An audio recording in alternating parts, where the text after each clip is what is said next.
চট্টগ্রাম বিশ্ববিদ্যালয়ের শিক্ষার্থী হৃদয় চন্দ্র তারুয়া হত্যা মামলায় চট্টগ্রাম মেট্রোপলিটন পুলিশের সাবেক কমিশনার সাইফুল ইসলামকে রাজধানী ঢাকা থেকে গ্রেপ্তার করে চট্টগ্রাম কারাগারে পাঠানো হয়েছে।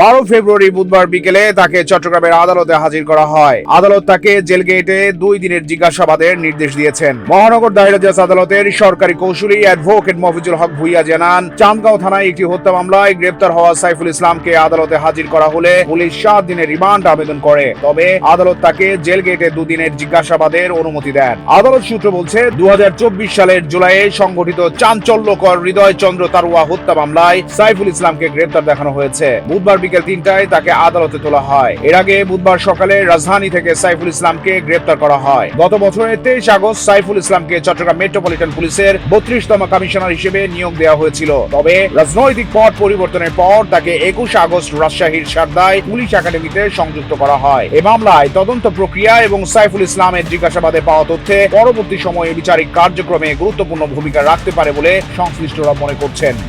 চট্টগ্রাম প্রতিদিন নিউজ ডেস্ক।